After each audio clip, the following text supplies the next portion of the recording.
Hello, everyone, and welcome to the best and worst of Walt Disney World, brought to you by Dreams Unlimited Travel. I am your host, Ryno, joined this week by Deni Sunderly. Hi there.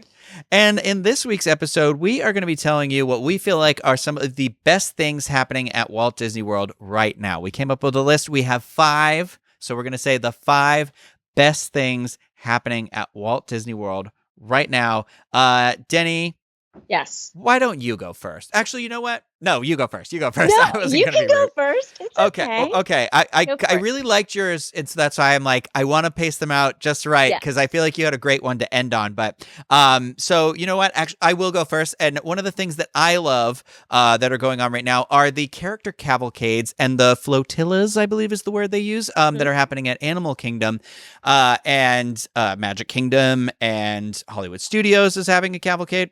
Um, does Epcot have anything? Yes, they They do. There's the do. Frozen cavalcade that comes Oh, through, that's and right. I Mickey, completely Mickey and forgot. his Yeah. friends, and the princesses come by as well. It's Okay, pretty yeah, cool. because Epcot is the only one of the parks that I haven't revisited just yet. I'm trying to get into that comfort level because of because they're doing a festival, so I'm getting a little nervous with the food and stuff like that. But I have said before I am not I could take or leave parades. There have basically been 2 parades I like, and they were both at Disneyland, and I like the Boo-to-You parade. But I just feel like a lot goes into like having to stake out a good spot, then the parade coming through, and then if you don't want to watch the parade, it just makes it kind of a nightmare to be able to navigate around, especially the way it was with the higher crowds before the shutdown. And I think these like mini cavalcades that just kind of come out with a couple of characters, make the rounds, and then exit are great because it feels so sporadic. It's like you don't have to like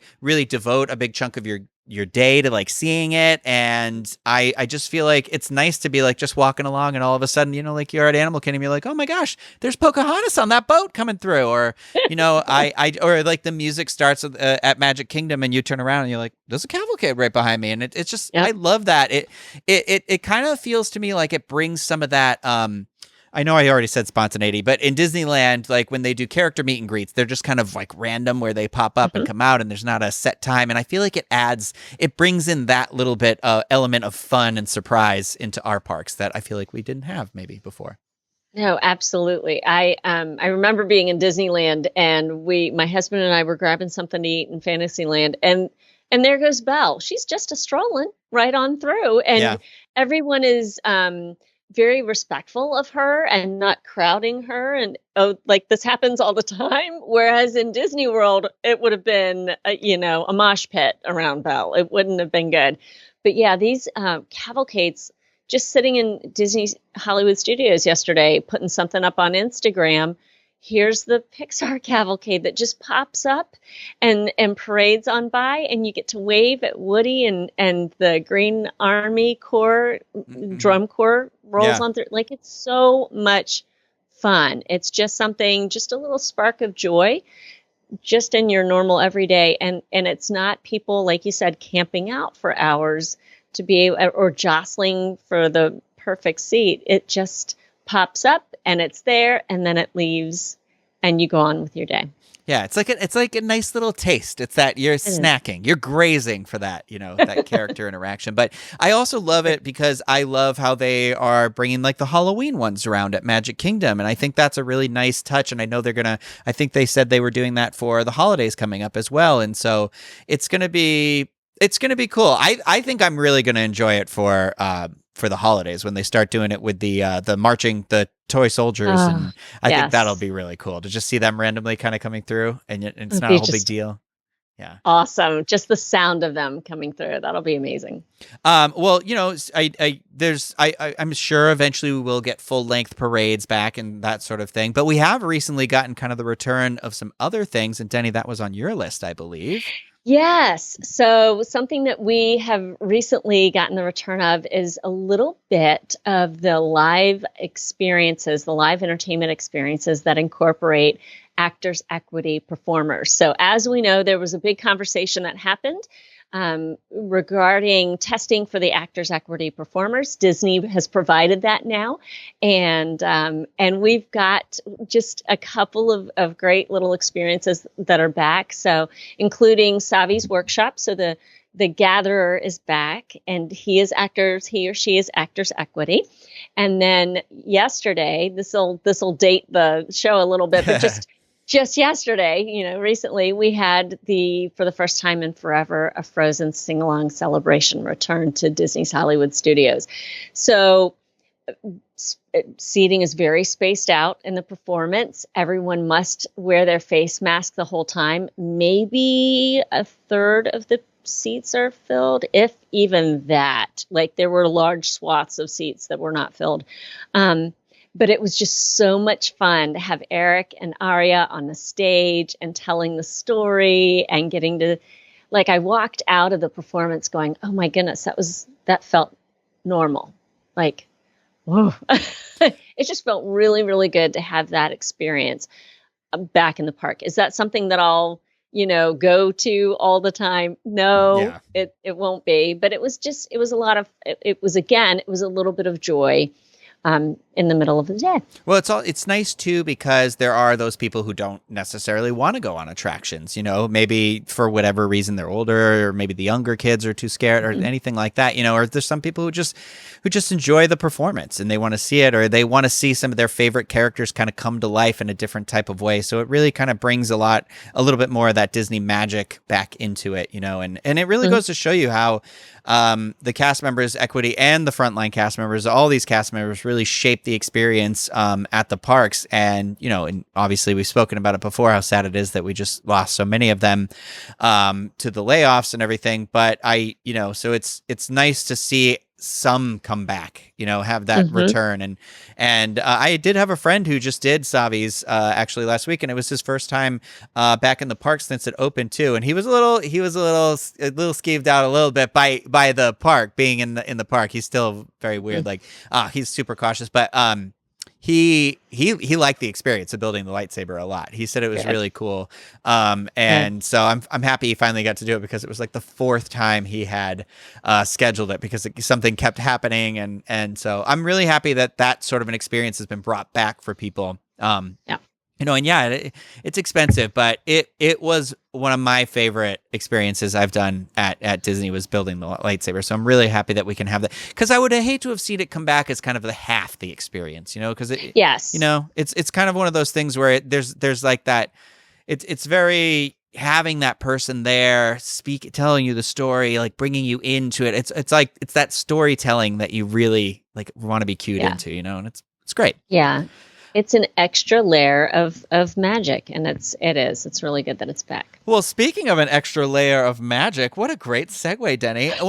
One thing I love that's happening right now too is that you can wear a costume all day at the Magic Kingdom, and this is the first time this has ever really happened, because costumes were more or less like exclusive to the parties or to younger kids or anything like that. But if you're an adult, you can wear a costume. And I went to Magic Kingdom the other day, and there were a lot of people in costumes. And so you're really getting to see a lot more of these, like, people who used to go to the Halloween party used to do some extravagant and intricate, like deep cuts, whatever, like creative costumes, all these things. And it's really cool to be able to see people like just randomly during the day, and like, it's not actually Halloween. And that's why I don't know. I love it, and I am so happy, and I'm waiting for that cool day where like maybe I'd wear one, because I was all about wearing them to the Halloween parties, but because of work it makes it a little difficult to be running around and doing stuff like that. But I'm thinking like I have to take advantage of it. When I went, I wore my pumpkin shirt with like green shorts and my Boo mask, so I was in theme and everything. But cute. But no, I love it. Yeah, basically, if you're an adult, you just can't wear the mask, right? The full face covering mask. You have to wear your actual mask, though. My voice cracked like a child, but it's fine. You were just excited about getting to wear your costume in Magic Kingdom. Yeah, I can't wait. I haven't been to Magic Kingdom in a bit here, so I can't wait to be able to wear my Captain America dress and the crinoline and take my shield and the whole 9 yards. Because I have matching ears that my sister, the right back over here that my sister made for me. Like it's all getting worn in the Magic Kingdom. I Yeah. just can't wait. And I love it because like you get great photos during the day, you know, so you're going to be able to showcase all that great Captain America stuff during the day, you know? Yay. Yeah. I just can't wait. And it's something fun for Halloween. And yes, it's different this year. And yes, we miss, this isn't saying that we don't miss what's not happening this year, but it is a really cool thing to stop and go, wait a second, some of these things that are occurring right now, like currently, are pretty daggone cool. Yeah. And I agree with you completely. Costumes in Magic Kingdom, totally one of them. Yeah, I hope this, honestly, I hope this is a thing that like regularly happens, like all of September and October, or even just if it's October, you get to wear a costume like going forward in the future. I'd be okay with it. I know I've already broken my goal of like trying to wear a costume every day of October, but I think from every show after this, maybe you should just see me in a Halloween costume from now on. But okay. But another great thing that's happening still too is that over at Epcot you could do the Taste of the Food and Wine Festival, and I think that's really cool because I know that we've said before on the shows and everything that Epcot has become a festival park, and that's true. They leaned into those festivals so hard to the point where like then without it, it's like what can you do? And so. My understanding is that Epcot during the day, during the week, has still been a little bit lighter, but that could change at any moment. So I don't want people to come at me for that. But I still think it's great that in the time where we have some limited dining options, because a lot of places still aren't open, you know, there's a lot of people like myself that are still uncomfortable dining indoors, that you do have an experience where you can still go and experience the booths and have some of those foods, the different type of like unique foods that are out there. And it's not the full experience, but I still think it's pretty cool that they're doing it. And I haven't been to visit it yet, but I have been like following all the photos that get posted. You know, I know that I think you went, Deni, and you had gotten some stuff, and like, so I'm all about. I want to go before it's over. Oh, absolutely. No, you definitely need to, and it's different. It's totally different with face masks, right? Because we can't just be shoving, you know, whatever in our face. I can try. As we're walking. You can try, and if you have a straw, you can slip the straw up underneath the face well, mask. I don't know how many times you've done this, but I when I say try, I mean not try to break the mask rule, but you know, like I have been literally like moved food up to my face and been like, I still have a mask on, like, whoops. I have to actually move my covering from my mouth to eat. Yeah. So it is different. It takes a little bit more intentionality because you do have to go and be away from other people. You've got to find a place to kind of light for a second to be able to remove your face mask and eat. But if you are willing to do that, it's pretty fantastic. And some of your favorites are there from the festival from years past. So just getting to enjoy some of those things is just a whole lot of fun. And then you get to, you know, find your favorite places to go sit and eat or stand and eat or drink your favorite drink. So they're there. Yes. You just have to plan it out a little bit. Yeah. And that's the thing too. That's what we keep saying, is that basically like you have to understand that maybe you'll be able to get that stuff, but you might not be able to consume and enjoy it in the same ways that you're used to. So it's about finding those new spaces, those new, like the new comfort zones for yourself. And that's part of the journey too. But you know, it's no secret that Deni and myself both really enjoy food. Deni obviously loves her snacks. So the next one is pretty cool too. And I think I haven't had the experience with it yet, but I 100% agree with you, because this was, you added this on the list. Yeah, this it's so funny. We just got the news that Chef Mickey's is some characters will be returning to Chef Mickey's in December. And we got to talking about it on the Tuesday show, and I sat there thinking to myself, what if some of the changes that are currently happening to the buffets here at Walt Disney World are changes that we really like better than the original? Like I can't believe I said that, but like my husband and I got the chance to go to Beer Garden recently, and it was just two of us, but we were seated at one of those big long tables, just the two of us, and the dance floor is closed currently. So there's not a lot of people up moving and walking around, and they're putting you at every other table, and all of that glorious food that you used to have to get up from your table and go get at the buffet is now being brought to your table. So I don't have to go anywhere, and you're going to bring all of this amazing food to me. Yes, sign me up, please. Yeah. And I mean, the pretzel rolls, they come right to you. The noodle gratin comes to you. I'm so hungry. The schnitzel and the strudel and everything comes right to your table. And it's magic. And the band is still playing and interacting with the audience. And so what if some of these, and they're doing something similar to, at Chef Mickey's, because Jackie's experienced that and written on it. They bring the food to you. And what if we like that better? I honestly, it sounds to me, I definitely like it better because I love that idea of, especially with the beer garden, because, it's if you haven't been there before, like Deni was talking about with the long tables, like you can get sat with multiple other parties and you'll be like right next to somebody. And sometimes it's not somebody you want to be sitting next to have a dining with, for me, it's always children. I don't know why children are always always children that spill something on me. So I love the beer garden food and everything. And that's why I was like, ooh, that sounds really good. I also like the idea because I feel like it could potentially cut down on the amount of food that's wasted. That's the problem I have with buffets sometimes, is that we mass consume so much stuff that it's like, oh, I don't know how much gets wasted and I don't know how much that is cut down or not, because I'm sure they bring large portions out and serve it to you and whatever. But no, I love that idea because one of the social distancing, keeping people away from you, but I love that the band is still there. That's really cool. So it's like you're getting to do your favorite thing, but experiencing it in a different way. And honestly, that family style dining sounds great to me. I would much rather do that. Sounds like the food's going to be a little bit fresher that way. Well, that's true. I mean, it's all the chef. You can see him. He's standing behind the buffet, and they're plating everything right there. Not all of the buffet is being used, just a central portion of it. And so your server will come right up to that buffet and take that platter, and you can request more. It's all you care to eat. So if you go, oh, I got to have more of that spätzle, they're going to go get more of it for you and bring it out to the table. And it's just a glorious thing. Anytime people will bring warm pretzel rolls to me is a good thing.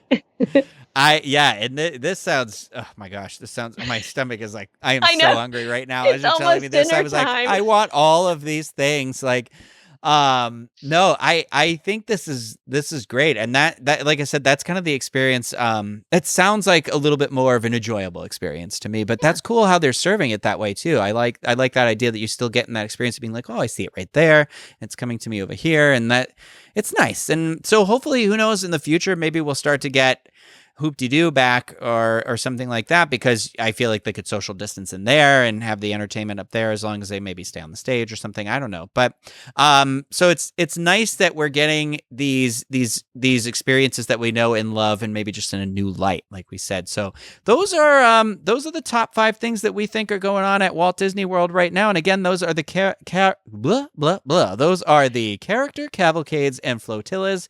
The fact that you get to wear a costume all day at Magic Kingdom, the shows returning, the equity actors coming back and bringing a little bit of magic with them, the food and wine, the taste of food and wine. I keep calling it the preview of food and wine, the taste of food and wine at Epcot, and of course, the changes to the buffet. So thank you, Deni, for having this conversation and coming up with that list with me. Thank you, Ryno, for having me. And thank you, everybody out there, for listening and watching. If you did enjoy this video, please give it a thumbs up and subscribe to the channel. And the next time that you are planning a trip to Walt Disney World or any Disney destination, we ask that you please consider using the experts at Dreams Unlimited Travel, who will help you out, plan a great vacation for you. And it doesn't cost you anything extra on your vacation to book with Dreams Unlimited Travel, and you help support the show. So we really do appreciate that. Hope everybody is staying safe, happy, and healthy. And we will return for another episode soon with the best and worst of Walt Disney World. Bye, everyone.